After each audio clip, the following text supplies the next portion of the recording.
our family holiday on the Ovation of the Seas, travelling from Sydney around New Zealand and then back to Sydney again.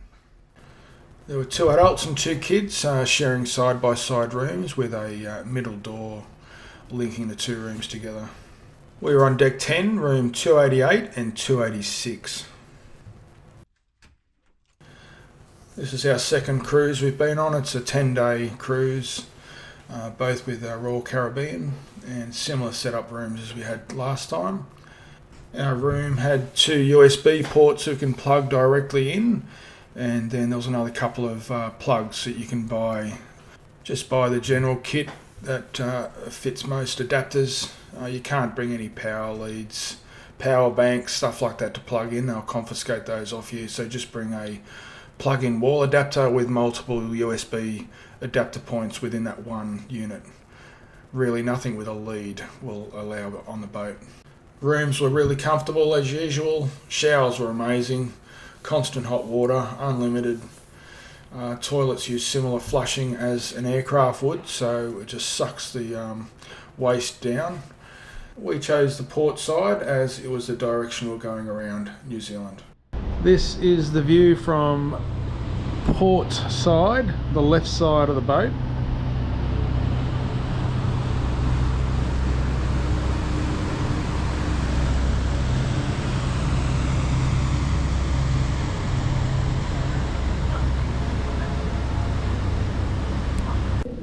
This is us walking around deck 14. The lifts are just there right in front.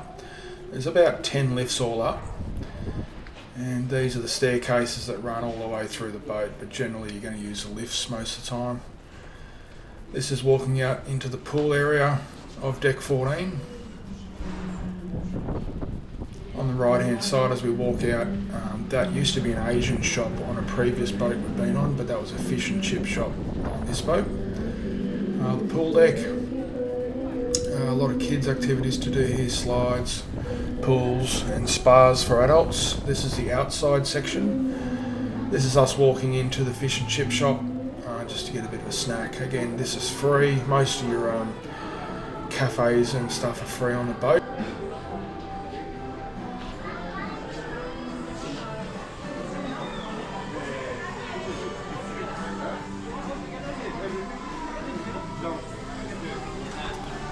This is us walking out of the fish and chip shop, still on deck 14, heading towards the front of the boat now. That's the big main pool area. A lot of deck chairs around. There was never a time when we didn't have a deck chair. This is the big spa. A lot of the adults hang around in that, also some kids. And my favourite place coming up now is the little ice cream stand. Free ice creams there, unlimited. And I certainly ate a few of those. This is up on deck 14 now, 15, and walking along while it's still at harbour. That's my young boy, oldest boy. We're on the port side of the boat, the left side, still at Sydney Harbour. That little walking track goes all the way around the boat, so you'll see a lot of people walking around the boat, exercising, doing laps. This is us on the very back of the boat here, on the starboard side, the very rear of it. That's the FlowRider and the skydiving. This is guest services. We did have an issue with a couple of keys not working, but that was quickly fixed. Deck 14, Windjammer. This is where you're going to spend a fair bit of time. This is unlimited food, breakfast, lunch and dinner. Gets a little bit packed, but generally you'll have to wait probably 4 minutes for a seat to pop up. This is the very back of the boat. At 270, a lot of acts and shows get put on here. Nice little chill out spot just to hang out and do some stuff there drinking. Because we held the key, that allowed us to get free lunch on day 1 when the boat was at port, so we were able to sneak in there. One of the best steaks I've had ever was at that lunchtime just there. This is the Silk restaurant on deck 4. This is just walking out after we've just had lunch. Quite a pretty place. Our main dining was on the opposite side of the boat on deck 4. And here we have skydiving. This is the iFly. I highly recommend you book in for a few sessions of this. Because we had the key, the key allowed us to have a couple of free skydives for our family, so we took advantage of that, and also the key gave us some free surfing on the FlowRider. They've got quite good instructors there. You get about a 2-minute flight per session, and the cost from memory was about $50. So well worth doing that. Probably one of the highlights of the boat that they've got this on board. This requires no skill or training. I saw a 3-year-old or 4-year-old do it, and also like a 70-80-year-old lady do it as well. So well looked after by the staff there. You can't really get injured on it, unless you probably can't even get injured. Looking down on the FlowRider, we spent a bit of time on there as a family. Very good fun. You can surf or stand up.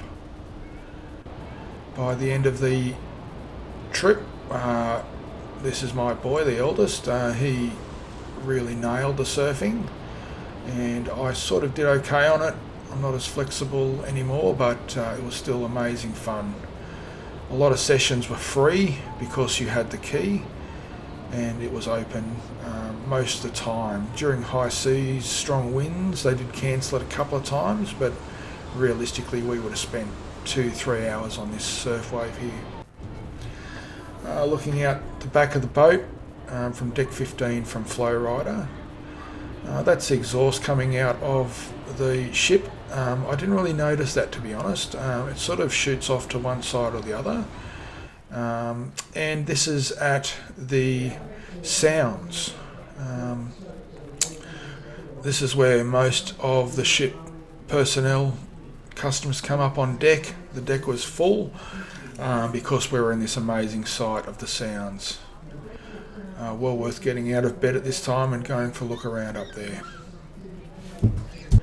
Probably don't need to talk too much now, just sit back and watch some of the scenery of the sounds, and well worth the trip just to see these.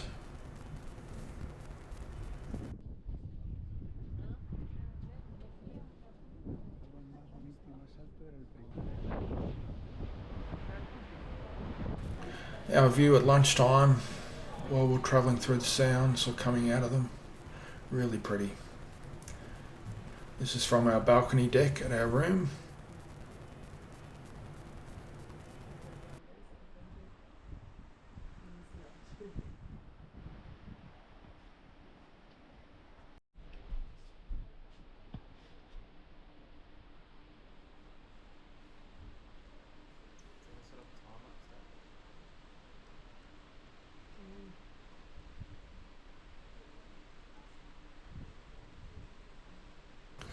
This is at Dunedin, the Botanical Gardens. We booked a tour, something called Panorama, can't quite remember.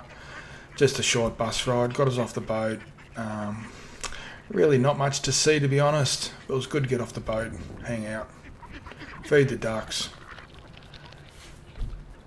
Thank you for watching, and I hope you book yourself a cruise yourself. Enjoy.